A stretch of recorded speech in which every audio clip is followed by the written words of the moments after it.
Hello and welcome to Brave Little Buckaroo. I'm Tamsin and this is my special Vlogmas series, How I Do Stuff, where each day I share a tip, technique or tutorial on how I do stuff. Now, yesterday we talked about how I unpick regular sewing. So today I'm going to show you how I unpick on the long arm machine. Now, I realize this is very niche content, but when I first got my machine, I knew precisely zero about how to do anything with it.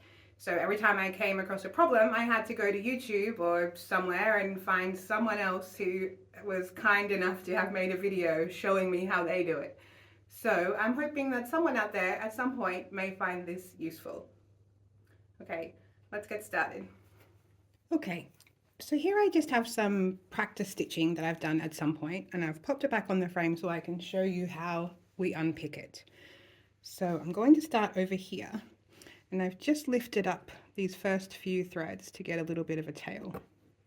So I haven't broken them, I've just unpicked them. So pop the unpicker underneath and pull it through. So now I've got a little bit of tail that I can grab onto. And then what I do is I pull that tail up, and that lifts up the stitching from underneath the bobbin thread. And so then I take my unpicker or my seam ripper and I flick that out. And I pull up and I flick out the next stitch. I pull up and I flick out the next stitch, and I just hold on to the top thread and flick out the bobbin stitch over and over again. And then once I get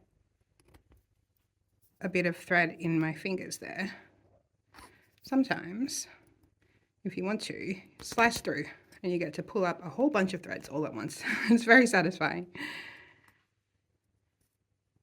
So pull up the top thread, pick out the bobbin thread,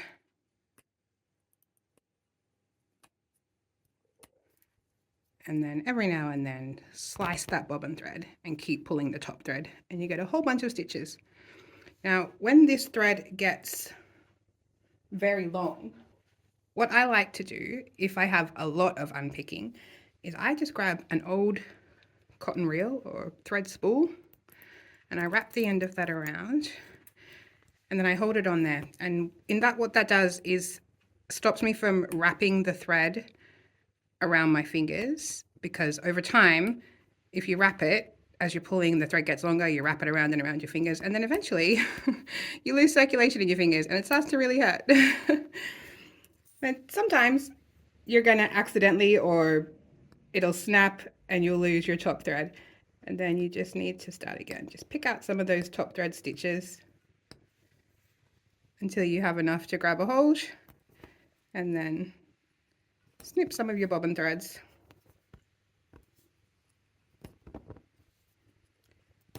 And that comes out pretty easy. You kind of just wiggle the top thread around to whichever direction makes sense to pop your seam ripper underneath there.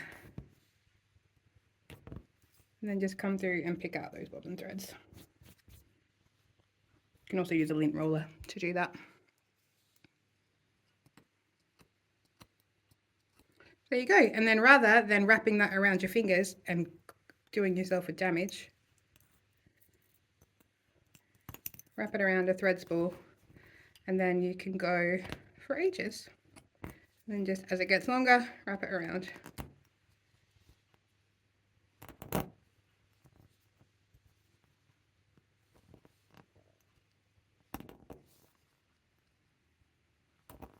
There you go. And that's how I do it. Now, as always, you know the drill by now. Anytime I'm showing you how I do something, that's exactly what it is. It's just how I do it. So if you have a way that you like to do it, keep doing it.